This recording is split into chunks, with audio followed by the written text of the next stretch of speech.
Welcome, everyone, to this week's episode of Reanimated. I'm here with my intrepid co host, Stuart Tiffin. Hello, Stuart. Hey ho, what's up? Nothing much. Just wanted to mention this episode, like all episodes, brought to you by Squarespace. All in one platform. Make your own website, build it beautiful. All those cool things. You can do all those things with Squarespace. We use it for Reanimated. If you're a first time user, throw in the offer code zombie, not case sensitive, and they'll give you 10% off. Awesome folks over at Squarespace. So check them out. This is episode 97, so we're almost to the 100th episode.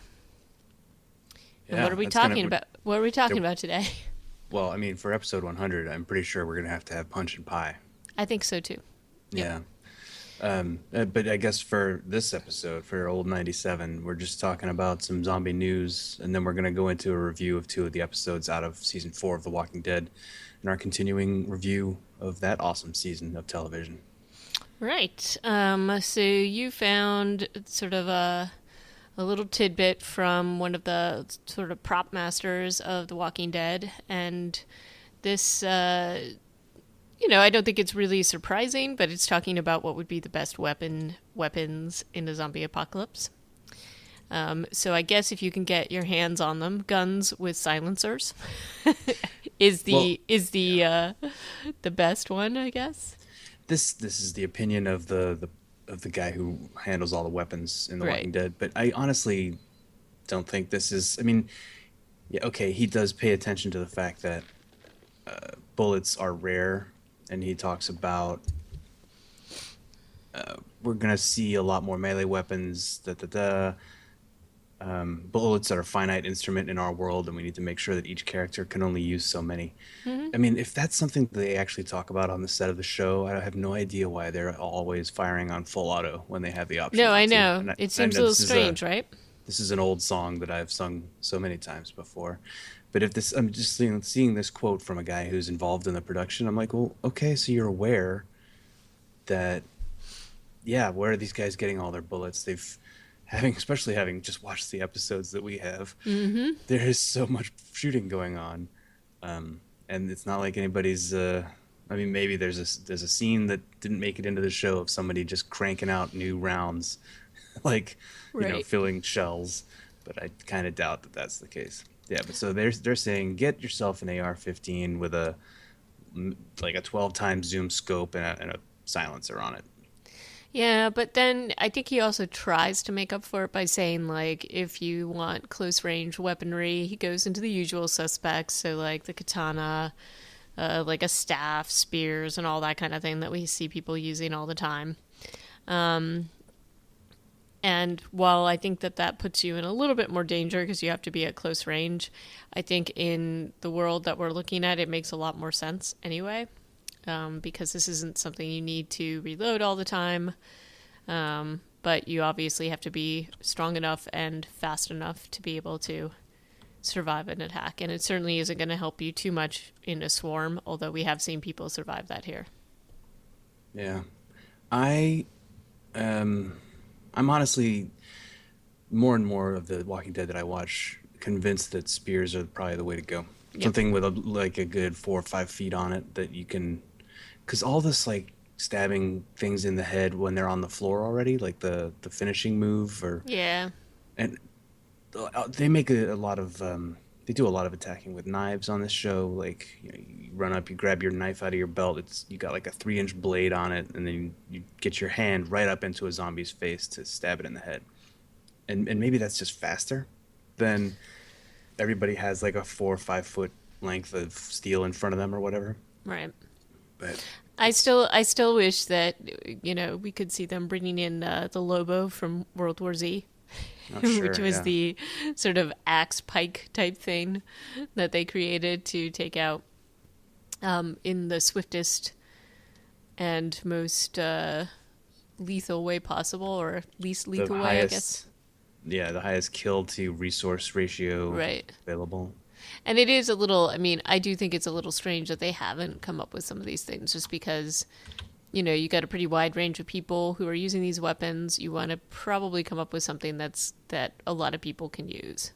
Yeah. Um, Because I also think that the further away you keep the walker, the more likely you are to survive. And especially if you're, like, say, a kid, you're not going to necessarily have the height or the power to do that knife trick. Although I guess with the Lobo they'd have to have that too. So What's I weird don't is know. if you do a Google image search for Lobo, you don't really get anything that looks like what I imagined that looks like in the books from the World War Z. Uh, but I the think closest thing I guess is like the fighting shovel, which a lot of people have made different, like the Crubble or all these other things that we've talked about in the past. we can actually buy the Lobo. I There's think something called a online. Lobo, but it's a shovel, isn't it? Well, no, because that was the whole thing is that it had a little bit of a blade or something like that. So I always just assumed you thought it from was an more of I an axe. or no, just more of like a spike, like a straight line. But yeah, I haven't read the book and A while, since we did yeah. it for the review of the movie. So, Yeah, but in any case, always interesting to discuss. But you are correct. It's sort of even hearing this or reading this interview and thinking about the last couple episodes that we have seen, I have no idea where either side got all of their ammo. yeah, doesn't make sense. But an interesting read nonetheless to see someone on the inside of the show and hear what their take is. And it's kind of like a keep them as far away as possible from you scenario is their idea. But I just feel like that's only one way to go. Right. And speaking of World War Z, this is older news. I think we touched upon it when it happened, although I still haven't seen any news about who will be taking over. But World War Z 2 lost its director back in January. And it's interesting because it was a little bit unclear about why they actually lost the director. He sort of, or everybody cited scheduling conflicts, but that seems a little strange, doesn't it? The director was Juan Antonio Bayana. It will be interesting. I mean, I think this will obviously push this uh, release date a lot further along, and Yeah, it will. it's now they're looking at like June 2017. Right. But, I think it's going to be interesting to see if it takes in a different direction. Often when you see these things happen, it's because the director has some kind of a falling out with the producers or with, the studio, just because it's not going the way that he or she wants it to go. But curious to see who steps into these shoes, and we will give you an update when we know that. Yeah. And then it's South by Southwest is going on in Mm-hmm. Austin at the time of our recording, and so there's just not a whole lot of zombie news out of there, thankfully. But HA, what have you found from there? South by Southwest, they released this kind of, it's sort of like a virtual reality game. And basically, you are in this particular, like this VR with, but in the place of the zombie. Like you're in the viewpoint of the zombie. So it's sort of like, it's called Deadhead. And basically, it's sort of a storytelling game, I guess, if you even want to call it a game. And you basically can engage with them each and expect like see a different storyline. It's a little bit of a choose your own adventure type thing, but you have to pick different things to see where the storyline goes. And it's interactive and it's very like. Did you ever do the choose your own adventure books when you were a kid? I was Oh never yeah, really a fan, but you know. I did. I've done my share, a handful. Right. So this is a kind of. It's hard to call it a game because it's definitely much more of a storytelling piece. It's I guess maybe a little bit more of like a almost like a ride or a VR experience as opposed to a game. But it does look pretty cool. And we'll see where this goes. I don't know. I recently went. I've seen this a lot more at Universal and I guess a little bit at Disney, but the sort of the VR rides. Have you been on any of those? Well, No, they're never. supposed to be that, but they're basically like you go in with like 3D glasses and then they kind of try to put you into the ride or whatever in your different scenarios. And admittedly, it is a little bit like seasick making.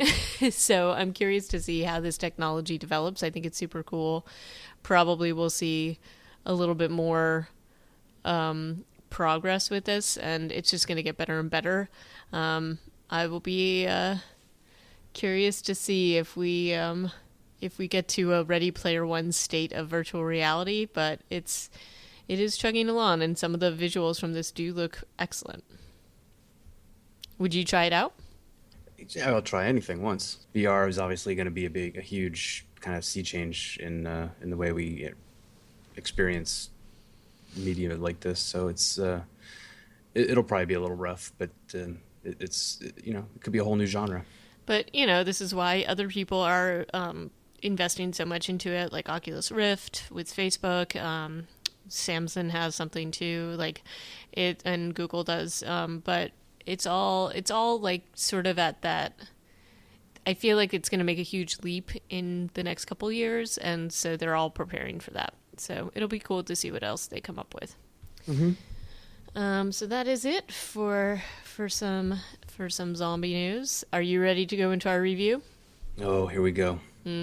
Okay, so we are talking about episodes 7 and 8 of The Walking Dead season 4, and these are some really action-packed and death-filled episodes. I mean, you would expect no less, but these are really intense. Okay. So go ahead. Well, Dead Weight, episode 7, actually got a pretty low Rotten Tomatoes score, 57%, and mostly the criticism was that it was too slow. And I was surprised to read that after watching the episodes. I think these have gotten better in retrospect, too, because Um, I remember being a little bit pissed off about the whole Brian Harriet yeah. uh, side subplot of 2 episodes with going down with the governor. This is the second in a row of those kind of like you don't see any of the main gang until the end of this episode. Did I mean you just described it was action packed? Did you not feel any kind of pacing issues in Deadweight? I think it's what you were just saying. Like I remember watching when I watched the season first and thinking that the dead weight was definitely slow, and I don't think I appreciated it as much as I do now in retrospect, but I do think that it's very helpful to see this path that the governor has taken because it brings you right up to the conflict at the prison, and you're seeing the two opposite sides and where they're coming from.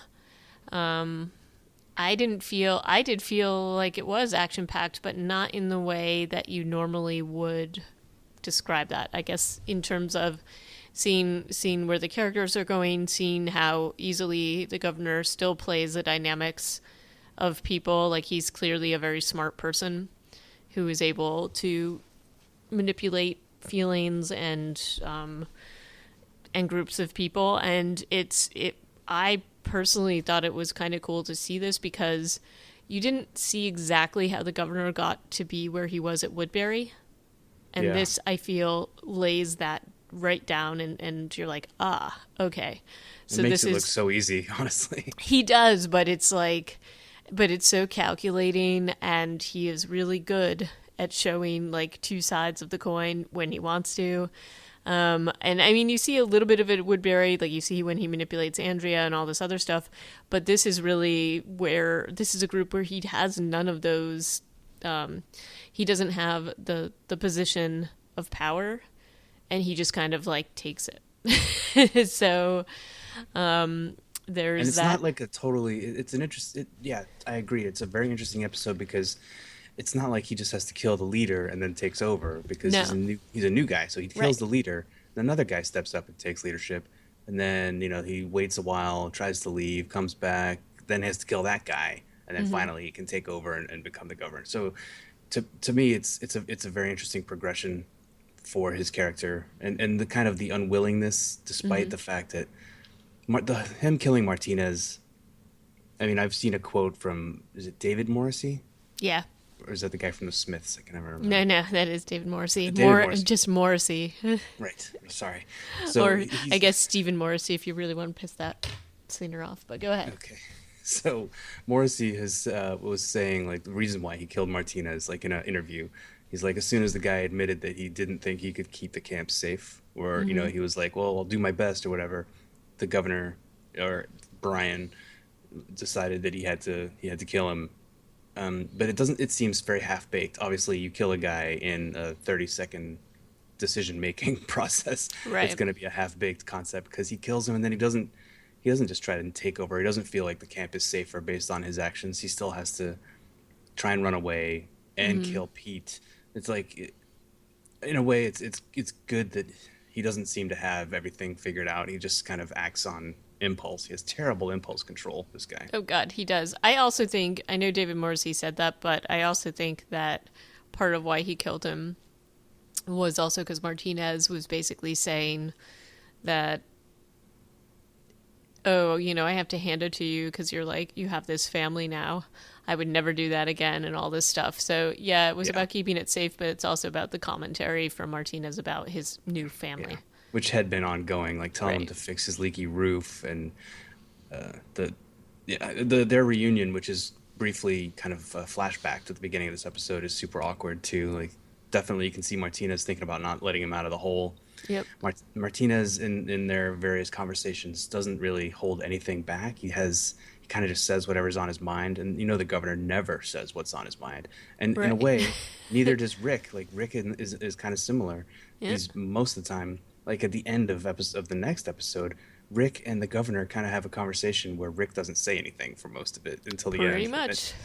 it's like these are two guys who are not big talkers unless they're trying to persuade people to do what they want them to do. But Right. Martinez sits there in the cabin with the governor and he's like, I think you've changed. I think this is gonna work out or whatever the fuck. He's like makes a bunch of like, and I'm like, yeah, you sound reasonable, Martinez. Other than the fact that you get hammered in the middle of a zombie apocalypse, you seem like a decent guy. Right. Well, isn't that part of the problem is that he's always getting hammered. So he just kind of runs off the mouth when that happens. Yeah. And then, yeah, and I also think the other thing that I did like about this episode was the dynamic, watching the governor's progression, but also watching the influence of others, other people from this new camp, their thought process, and what they think they need to do to keep the camp safe. That there's opposing viewpoints. Again, as you mentioned, the governor keeps his viewpoint quiet, so you don't always know where he stands on these things. So, for example, when they go into the woods foraging and one of them wants to basically kill off these survivors and take their supplies, and there's like a bit of bickering with regard to that point, and then that leads to the discussion about taking over the prison. It's I think that this highlights just what it would mean to be out there in the world, and leads us to when Rick and his group are dealing with the idea that the prison may be taken from them and that they have to leave. What's out there for them. So that's also pretty interesting to me. So I'm surprised at the lower rating, but I also again appreciate this episode much more rewatching it than I did at the time. Tell you two other things that made me really appreciate this episode, and their names are Kirk Acevedo and Enver Jokaj, who play Mitch and Pete, respectively. Kirk Acevedo is probably one of my favorite TV and film actors who's like either a really cool friend or the biggest jerk and Yeah, worst person you can have on your around. team. He's Yeah. did you ever watch the show Fringe? Yeah, he Yeah, was so he was great. He was a that's good the guy in Fringe, I think. well, sort of, And sort then of. his alternate reality self was not so nice, I think. Right. But he's a great actor, and I really love that he. You're correct. He can play either one, but you always, or at least I always, maybe since Fringe, get this feeling like you can't trust him Yeah. when I see him Well, anywhere. I mean, the first thing I saw him in was Oz, the HBO prison show, where obviously probably not a great. I mean, there were very few sympathetic characters in that show. Right. And then yeah, he was in Fringe. He's in the remake of 12 Monkeys, or the Hmm. TV show 12 Monkeys, where he plays a good guy again who dabbles in being a bad guy. Like, that's the thing. He can do it both. He's not typecast. I don't know if I could ever watch Morrissey be anything other than a bad guy, even True. though this show makes you wonder if he can do both. Ultimately, I guess he can't. Anyway, Acevedo's awesome, and he plays Oh, Mitch. He plays the jerk. he was also in Band of Brothers, so that's probably the first time I Yes, saw him. But Fringe is what made me start to suspect him. So, he was Joe Toy in yeah, Band of yeah. Brothers. Yeah, and he was great in that, and obviously a good guy. Yep. Yeah, and then what was yeah? So Enver, I really don't know how to say his last name. A lot of vowel or consonants rather. He is from Dollhouse, your favorite show, and I Yeah, really no, like I him remember him in from that. Marvel's Agent Carter. He's Mm-hmm. also in that. So he always plays like a really likable guy, honestly, He does. And and he usually gets screwed over. he's playing right down that line in as Pete in The Walking Dead too. So yeah, two awesome highlights for this episode for me. What else awesome stuff happened in this episode? They have a tank. They have a tank, which is awesome, and that from just the visuals with the governor standing on top of it, that's pretty cool. Also Um, from from the graphic novel, that's pulled right from there. yes, although yeah, I guess they had it in Woodbury, Right. maybe Woodbury. That is an I M60, by the way. It's a Korean War era tank, so it's a little weird that That's there. Mitch has driven it off of an army base in whatever, in the same era that we have like a Kia Sorento driving around the streets of Georgia. So a little weird, but it's TV. They can't get, like go out and get an M1A1 Abrams or something. I also really, not that I enjoyed it, but I liked the whole idea that there's like the flood, the flash flood warning, although it was a little contrived, with the walkers that are kind of just buried in this red mud. Oh, that's the next episode. That's too Oh, far is gone. it? Sorry, I'm Yeah. blending them in my head. But oh no, what I'm thinking of is all the mud pit Oh, zombies. those ones. Yeah, sorry. Yeah. I didn't see yeah, I I assumed that those guys came from a flash flood of some type too. So, something. Yeah, um, just kind of all stuck in the road. well, and That just the scene, idea that they're in this like quagmire, that there's just this pit of walkers, just in the middle of the road. It's like, oops, roadblock. That was kind of a cool scene, just with the and a cool visual with the governor just kind of like, really, a mud pit? terrifying. When he looks back at the car and Lily, who seems to be having a worse and worse feeling about him Yeah, in every scene. yeah. It's God, why she just hitched her wagon to the wrong Mm-hmm. horses.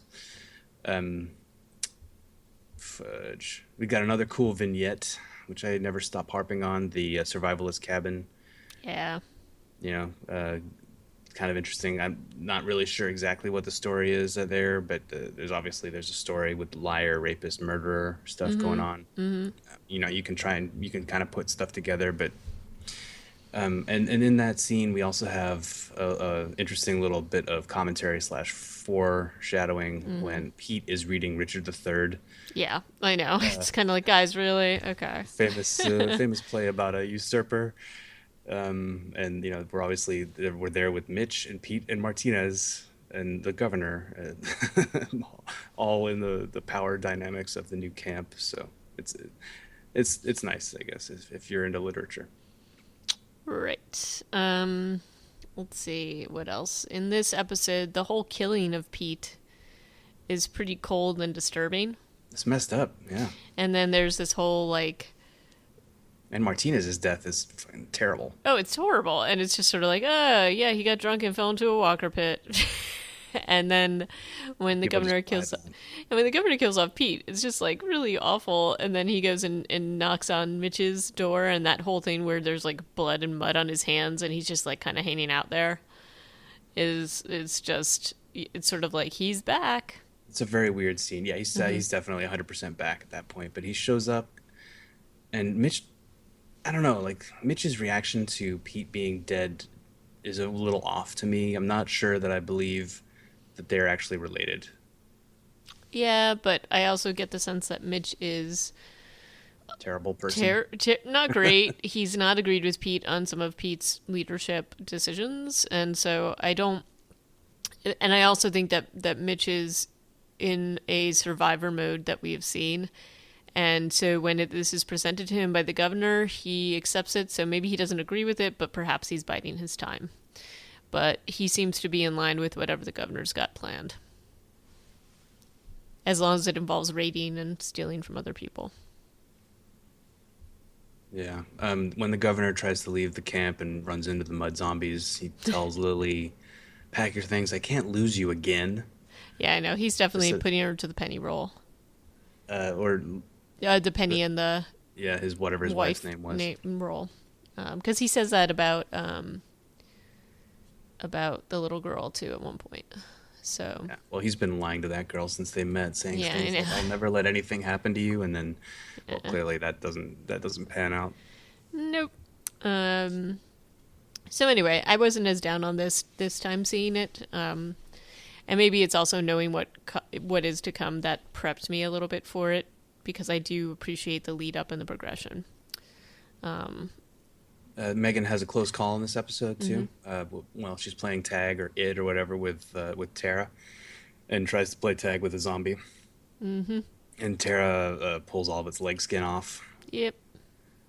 because she gave her gun to Alicia Yeah, for some reason. for no good reason. Their camp is not. It's like super exposed.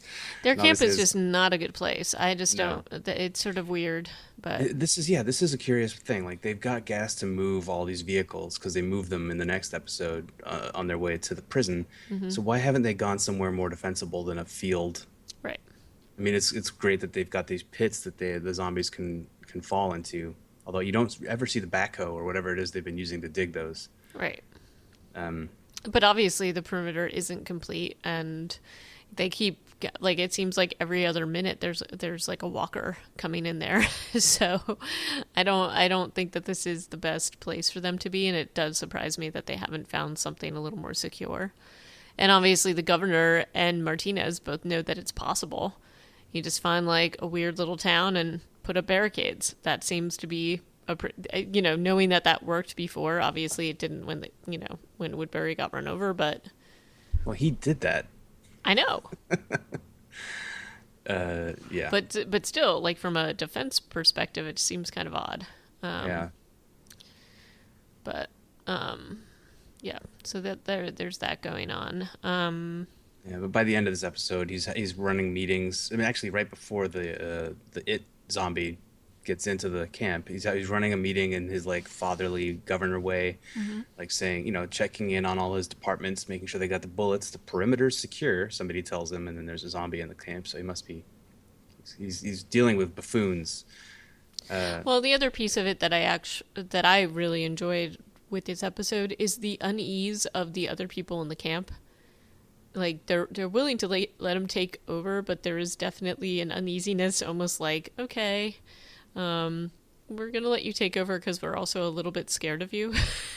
And so that's because there's definitely a lot of side eye and very anxious looks when he says some of the things that he says.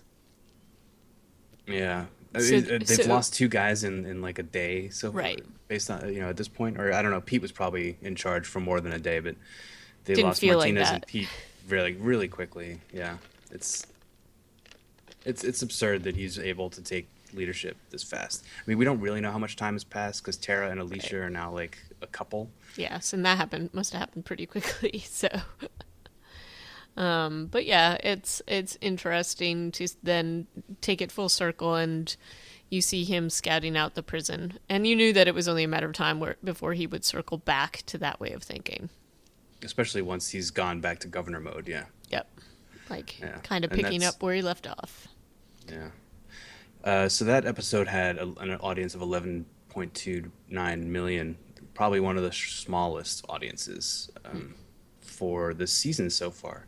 And as we said, it got a very low / mixed Rotten Tomatoes score, and it's like the only episode of the whole season that did. Everything else was very positive, so it's quite interesting.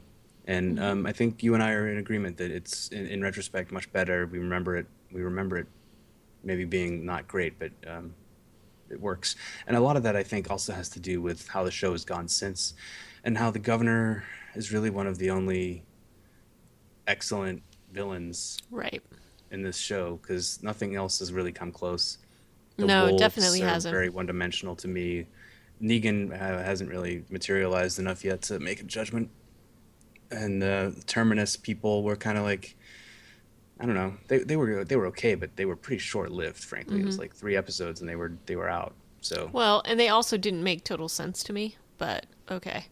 yeah, At least you understand, as twisted as his motivations might be, you understand where the governor is coming from, and some of the stuff that he does make sense if you're looking at extreme ways of thinking. And I guess you could say the same about the Terminus folks, but so much about what they did and how they did it just didn't seem as if it would have been real or sustainable. But in any case, we can talk about that obviously further when we on. get there. Yep, yep. But so this next episode is it was a phenomenal mid-season finale for season 4. It really, left everything. Although I part of me enjoyed it more the first time because of how shocking some of the things that happened were. I mean, Oh I yeah, and we so finally lose a major character, yep, and a bushel of characters that we're just getting to know in the governor's camp. right. And then we get to see some just some interesting little storylines play out with Lizzie, obviously. But Yeah. so the governor, has his sights set on the prison and has taken Herschel and Michonne captive. And he sounds pretty reasonable when he talks to them, which is interesting given his animosity towards Michonne. I'm a little bit surprised at how calm he is around her. Yeah, it's another one of these moments where you're almost willing to believe that he wouldn't just kill them all. If, like, when he's actually doing is giving his terms to Rick and saying you have until sundown to get out of here, you part of me thinks maybe he would do that. Maybe he would follow through because these people in his camp, his new army, they're not 100% behind him. Like they're doing this because they want the prison, but they wouldn't necessarily sign off on another slaughter. Right. So you part of me wonders if he has to be more reasonable based on the tenuous nature of his grasp on his leadership. Maybe. But still, the stuff between those two characters just it and it didn't sit well then, it doesn't sit well now when I rewatched it that they could be in the same room together at Well, all. Herschel does tell Michonne to shut up, Yeah. I mean, Herschel's smart and that way. that's pretty rare when Herschel's being like, okay, you stop talking. I'm gonna negotiate. Of course, that doesn't really work too well. Right. It's a really sweet episode for Herschel, despite It the fact is. that he gets his head cut off. Like he's Herscheling To the as hard max. as he can. He's maximum Herschel, and And again, I still miss this character. I think he is such a phenomenal actor. I would really, really love to see Scott Wilson in everything. But he's this just was like knowing what was coming, and even seeing him like tell Michonne to shut up. I'm just like, oh, Herschel, little nostalgia there. Then the other interesting thing I find about just sort of the governor's actions, it, and I don't know if you felt this as well, but I just sort of the places that he decides are safe or not, to me doesn't make sense given what his experience level is. oh, you mean where he like circles the wagons by the river? Yeah, like it just doesn't make sense to me. Why does he think that zombies are only going to come from that direction? Like the river Right, is clearly the only way that zombies are going to approach, right. and there's no real mention or treatment of everything else around them. Like, yeah, So that bothered me a little bit, but I was like, all right, whatever. And it yeah. did feel a bit contrived to me. And the other piece that I just, much like the Carl is never in the house, Megan is always being left in random, isolated places where people can't get to her, or, you know what I'm saying? Like there's so many near misses with her. Her death scene is super frustrating. I It's actually so fast forwarded through it I just didn't want to deal Yeah, with me it too. because I was like, why are you? Did you fast forward through it? Yes, I did. Oh, we're both on the same page there. I It I just was don't so fast forward it's through most of the show, but that one I was like, I don't really need to see that kid get eaten. nope. And you're like watching Lily staring across the river and not saying, "Oh, there's a zombie within 100 meters. Maybe I should get my kid Right. close to me." She And doesn't that's the even, thing. it's Like just Megan frustrating. clearly doesn't have survival skills. It's not like you're leaving Carl out there, right? Right. So it's like, why are you leaving this kid unattended all the time? I think you just want her to get eaten. Maybe there's some animosity there. We don't know. Some passive aggressiveness towards Megan that they're really hoping she gets eaten. But I'm joking. But that's kind of how it feels. Like it feels like, all right, we're gonna leave this kid in so many different random isolated places, and this one took. It just was really really frustrating. And for Yeah. those of you who don't remember, basically she's digging around in the mud, really digging, sees this flash flood warning sign, and then a zombie or a walker long buried comes up and bites her. So there's that. But not before she yells "mommy, mommy, mommy," and there's all that crap. Yeah. And we have to remember that the day she almost got eaten by a zombie playing tag was, Right. I think, yesterday That's what I chronologically. mean. Like, what do you need to do to make sure that this kid is sort of like out of the way and safe? Because And she what just 10-year-old has that short of a memory? Wouldn't she just right. have PTSD and be hiding inside the camper? Yeah, probably. So there's that piece that I found to be annoying, and more so the second time around.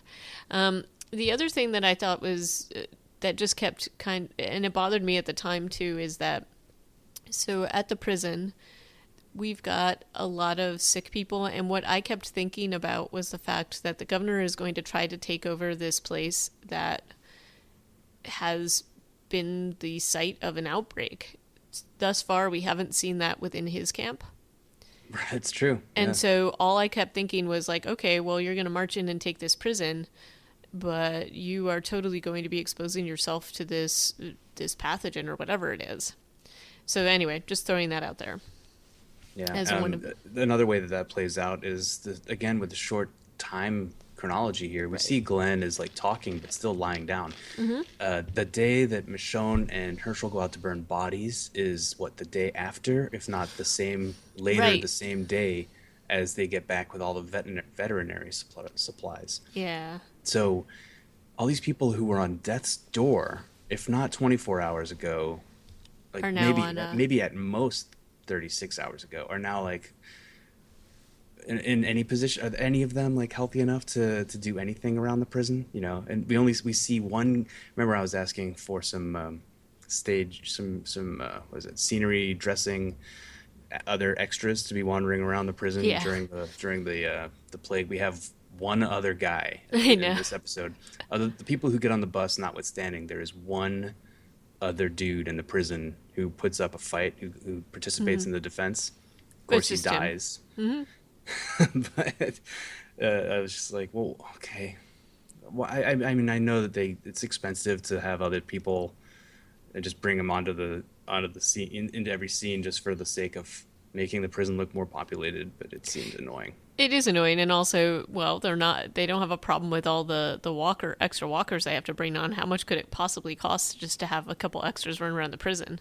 There were like 50 people on screen in some of these I scenes, with know. between the governor's army, our core gang, and the zombies. Yeah, it was pretty crazy. And then the other storyline that's playing out, as I alluded to earlier, is that at one point Tyrese finds the carcass of a rabbit that's all dissected, Yeah. and jumps to the conclusion that this is the person who did this is the person that killed Karen and David, and you know we all know that that's not true, but I can see why he got there. Yeah, and as an audience, we were in the dark still as to who this might be. I mean, were we thinking maybe it was Lizzie? I guess there's a chance Yeah. you could be, based on her weird like attachment to zombies. And Well, she is the only other person in the prison, really, that it could possibly be, unless it was that rando walking around. right, and I guess as an unknowing audience, we might definitely ascribe this to someone who we don't even know about. True, true. Like in the in season 3, when I think his name was Michael was running around. We didn't know he was alive. We thought he was dead, and Mm-hmm. he's turning off the generators and turning on alarms and stuff like that. That's true. So there's a you know, the show can throw you curveballs every so often. Right. So what we've got though is the governor's managed to drive his entire convoy, including a tank, up to the gates of up to the fence of the prison without anybody noticing until he Mm-hmm. fires a tank round and blows up one of the watchtowers. Mm-hmm. And then things just get really weird and bad. With Rick trying not to trying to say stuff like I don't make decisions anymore, and he's like, oh, are these two people on your council? Maybe they can help. And I kind of wish there were more actors on the governor's army, other than Tara, who are like looking around, wondering, am I cool with this? Yeah, Because but some of she's them, like the only one that they keep doing that with, and that they do it like 5 times, and it's just sort of like, woman, what more do you need to make a decision about this? well, she's clearly terrible at fighting. Mm-hmm. I mean, she honestly, It's amazing she's still alive. yeah, like she's pulling the leg skin off the zombie instead of shooting it. Um, any action scene that she's been in, she like twisted her ankle in the Mm-hmm. pretty early on in their storyline. She's all bluster and no follow through, but I think that lets us see her story arc much better. I mean, in season 6, she's there's one scene where she's just getting like all headshots all the time. I mean, it's almost too much of a meteoric rise to capability, but or competence rather. But yeah, she's terrible. And then she's obviously been sucked in by his charisma and unable to make that decision to leave. And then she tries to like kind of bug out, but Alicia kind of just tells her, "Well, we're in this. We got to finish it now, and just follow me." Right. And I mean, I think part of this is also when Rick is trying to reason with the governor. And again, did you really think this was going to work, Rick? I mean, maybe he's just buying time, but the idea that the governor could be in one cell block and Rick could be in another is insane. Yeah, that's probably not going to Just not work. going to happen. But one thing that I think does help sort of, well, it doesn't work, but he does talk about the fact that he took in a lot of the survivors from Woodbury and that they're in leadership roles, that they're all the same. And he does, oh, silly him, he tries reason. Um, Yeah, and that just doesn't work. it's surprising that neither him or Herschel attempted to explain to his new army, like, "Hey, he killed his last army who Right, tried to take this prison and right, failed," because they know that that's how it went down. Karen told them all about it. It's a little, right. but maybe they wouldn't believe. I don't know. They might They, not they believe they them. don't even try. Yeah. And then the really big, horrible, sad part of this happens. And again, it was hard to watch the second time, but the first time I was really gutted, so to speak. I didn't really think that this was where they were going to go, and they did. And basically, Herschel dies at the katana wielded by the governor, and it's pretty horrible. And like the shots of Beth and Maggie and everybody is just, and they were like, all right, kill Herschel. There's no turning back now. Yeah, it's the saving grace to this is that when Rick is making a very like charitable, impassioned speech of like Hmm. togetherness and we can all live together, live and let live, and just Herschel's smiling at him, and like to me, that was that was the good feels. Yeah, Yep. sure, him getting his head cut off is sad, but I don't know, I wasn't that hurt by it, just, or hit. I don't know. I guess I knew it was coming, so whatever. It didn't really affect me. I was just happy to see him go out like being proud of Rick. Yeah, I You liked know. how he was proud of Rick too. But still, it was Yeah. still depressing. um, It's but, really improbable that Rick would have made it back to the school bus. oh He yeah, had to run. He totally. had to run like 50 feet in front of an entire army of people all shooting at him. And he does get Andrew shot. Lincoln's really good at running, though. He runs a lot. He does run a lot in this show. Mu It's true. Much like Tom Cruise, he does a lot of running. So he's in pretty good cardio shape. Yeah. But, this is the point where all hell breaks loose and you're kind of keeping track of people. And one of the things that I'm just kind of like, okay, so you guys blew up one of the guard towers. You're taking out other things. You're just making you're trying to take over the prison because it's less vulnerable, but you're now making it more and more vulnerable to the walkers, so it's not even going to be useful to you. Yeah, the amount of holes they blow in the prison Right. doesn't make any sense eventually. And you've got to wonder, like, the only person who reacts to him cutting off Herschel's head appears to be Tara. Yeah. Again, We like his army is it's a little quick for them to be this brainwashed into like, oh yeah, we're gonna try not to kill anybody was his first line, and now he has murdered a man, an unarmed man. he's like Uh, hands are tied. yeah, it's a bit of a stretch, but once the cat's out of the bag, the main fight has to start. And then they just drive the tank right through all the fences, right up into the main base. We hear about the prison's plan to get everybody out of there on a school bus, and that's great that they have this plan. Lizzie and Mika and the two other little kids are like hauling Judith around, which is terrifying. Yep. Honestly, I think the worst part of this whole episode for me, not Herschel getting his head cut off, it's those two other little kids. Because at one point in the episode, they are with Lizzie and Mika, and then they run off by Yeah. themselves. They're Yeah. not on the bus. Where the They're hell not are with they? they're not with anybody. They, I assume, just run off and get eaten almost immediately. Probably. Or, the best case scenario, they wander off into the woods by themselves. Horrifying, because these kids Right. are like 5. True. Or Lizzie does something to them. Who knows? Yeah, I guess who knows. But Lizzie and Mika end up with 2 cast members, two of our core cast members eventually. Or I Right. guess just one to begin with. But yeah, there's a lot of chaos. People like running into the prison to get sick Glenn, trying to find Judith, trying to fight off the army. There's crazy chaos going on everywhere. There is. And then I also Maggie goes to find Beth and to find other people, and then as she's with Sasha and Bob, they they're like about to go to the bus, and the bus just drives off, and then they're like, okay, Next plan. next, what do we do now? um so there's that going on, and then of course there is the scene with Tyrese, who is sort of, he's getting cornered, and he is totally rescued by Lizzie and Mika. And it is Yeah. this moment when he looks at them and it's like, oh my god, you guys just totally saved my ass. Yeah, and it's actually like, even though they just killed 2 people, it's like a cute moment because they run off in the wrong direction. He's like, "No, we're going this way," and then he has Right, to run right. after them. So that was kind of cute.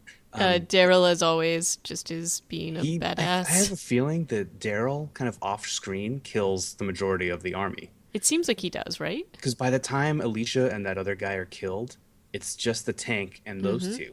I have a feeling because that's all that seemed to be left. I was very bothered by the Walker flak jacket that he uses, because I just don't Because yeah, buy that those bullets. 7.62 and Yes, 5.56 definitely go through desiccated flesh. Yes, right. yes, yes, So yes. that truly bothered me, but okay, it's Daryl. I guess we'll give it to them. Sure. And then, of course, the Michon Governor face off. What did you think about this? Well, Rick, it's really the Rick and Well, Governor it face off. is. Because It everybody is. forgets that Rick's behind the school bus as they decide to charge the prison, and so he just waits back there until the governor comes, and then he like attacks, and then he gets his entire face beaten in. Like, I'm amazed he has any bones left in his face based on the beating he gets from the governor. So it's kind of like a disappointing showing by Rick, frankly. We really wish he could do better, but I guess all that farming hasn't helped his upper body strength for whatever reason. And then yeah, Michonne totally bails him out, and then somehow they don't end up together. I don't understand where Michonne disappears off to after killing the governor, or not Yeah, killing me him, rather neither. just stabbing him. It's a little odd, but yeah, fantastic. She's been threatening to stab him with her sword for a long time, so it was nice to see her be able to do that, follow through, as it were. Yep. But ultimately, it's not. Michonne doesn't kill him. It's his girlfriend who wanders up and shoots him with his own nickel-plated Beretta. So that was Yeah, also a nice touch. yeah, but I liked how Michonne was just going to leave him to the walkers. Well, that's the thing that he does, isn't it? He Yep. left. Hey, he also name drops Andrea in his speech. I mean, most of his speeches in this episode are just 100% bullshit. Mm-hmm. Where he's like, they killed everybody in Woodbury. They blah blah blah. Yeah, bullshit. But so when him and Rick are having their conversation, he's like, "There's no way we could live together. Not after Andrea." I'm like, "What? What? Well, you were the one who did it. Yeah, you did all of that." Right. I mean, that hasn't stopped him from lying out of his ass the whole time. But it's still such a weird. I'm not sure who's he trying to persuade with that, or is it just like another like nod to his army saying like you did something bad once to a woman named Andrea? I think maybe that. I don't Okay. know. But I did like the whole ending scene where so Rick finds Carl finally. Yeah, where's And then Carl if been? yeah, not in the Yeah, house. not in the But house, not in the fight, just kind of shows up yeah, he shows up. But right then on there's time. the whole thing where they discover Judith's baby carrier, and that was obviously a huge, like, uh, you know, that was a big deal. It's Because kind this of was, messed up. it is messed up because the carrier has some blood in it, and that was the mid-season finale. So, definitely a bit of a horrible, horrible ending here, and the whole visuals with all the walkers starting to come towards that, kind of taking over the prison that's been their safe haven, is pretty powerful. And again, this is another, I thought they did such a great job because this is from the graphic novel as well.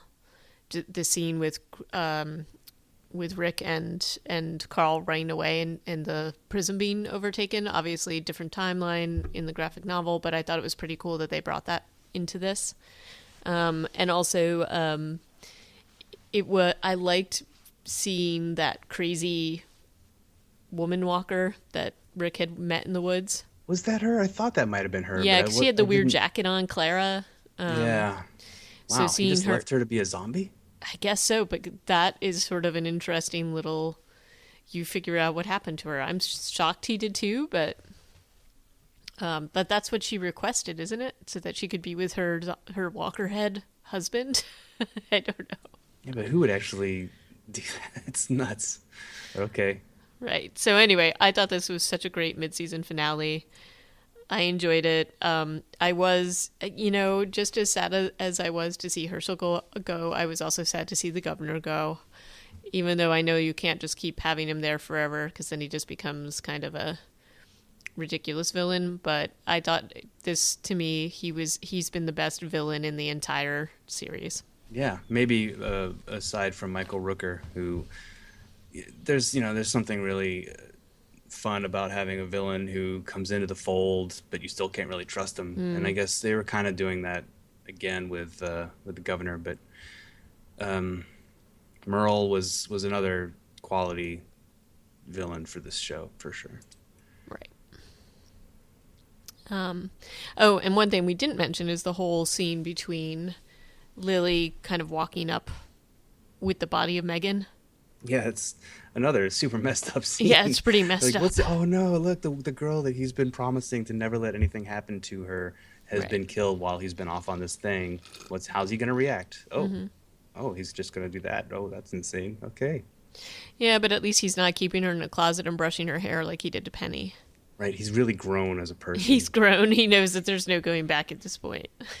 So, Oy vey. Yeah, it's obviously a terrible upheaval of our idyllic, happy prison yard, and this is where they dump us off for the mid-season finale. Like everybody has to wait a few months to find out how this is gonna go, and clearly they've scattered the cast to the four winds. We think that Glenn is on the bus yep, but because that's the Maggie's last place not. we saw him. And Maggie's not, and what is she with Beth and Sasha? I think those three Yep. went off together. We got Tyrese But with the two girls in theory. We got Rick and I Carl thought together. Daryl was with Beth. Daryl's with Beth. That's right. Yeah, they're definitely together. Who is Maggie with? Maggie was with She's with Bob Sasha. and Sasha. Yeah. Yeah, because Bob got shot. A few of them have been shot, right? Because Rick's been shot. Bob. I guess are those the only two? Yep. So they really got off pretty light, considering. I mean, like 40 of the governor's soldiers were all shot and killed.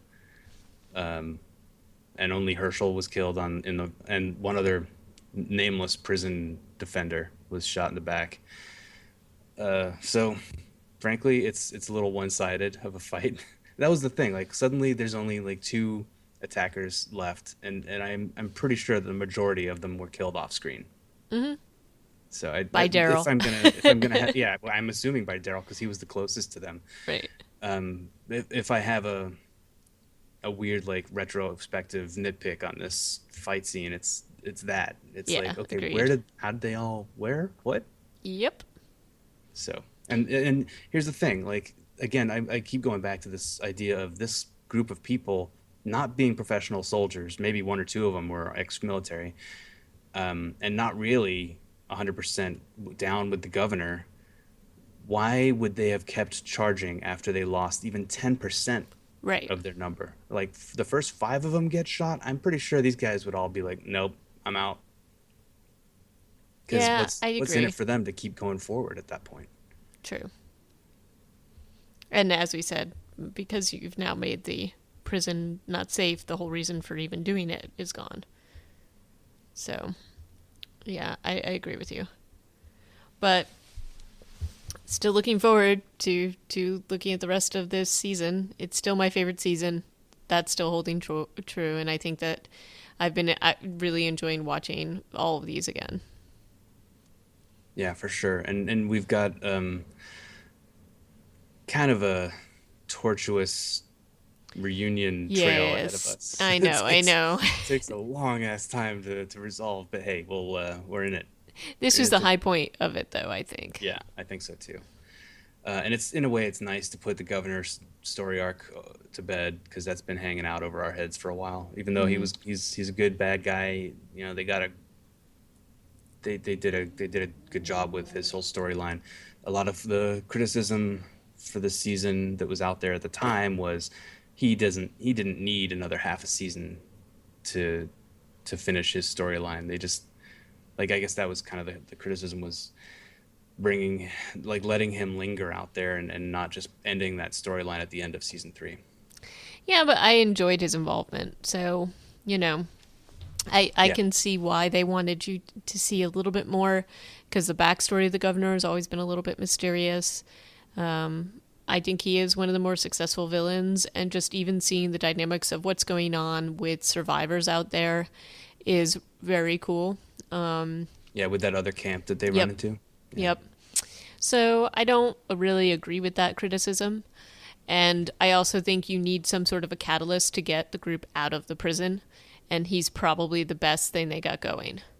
I mean, it just wouldn't be as powerful if it was some random other group that was going to try to take over the prison. I don't think. But just one person's opinion. yeah. Okay, well, I feel like awesome. Yep. Awesome couple episodes. That one got 88% on Rotten Tomatoes and 12.05 million in audience. So everybody loved that a lot more, and more of them showed up to watch it. And I guess the next one we're gonna watch is what is it called? Afterwards or something? Or the After. After. Episode 9 is After. Yep. And so we'll get to see how they're all coping post prison. Um, and you all listening should come and join HA and I again for our next podcast when we talk about episodes 9 and 10 after an inmates, and that would be awesome. Yeah, and I definitely want to hear what people think. So ping us at Reanimated PCast on the Twitters and reanimatedpodcast.com on our Squarespace site. Would love to hear your thoughts if you miss Herschel as much as I do. And until next time, ciao. All right, thanks guys for listening. Talk to you soon. Bye bye.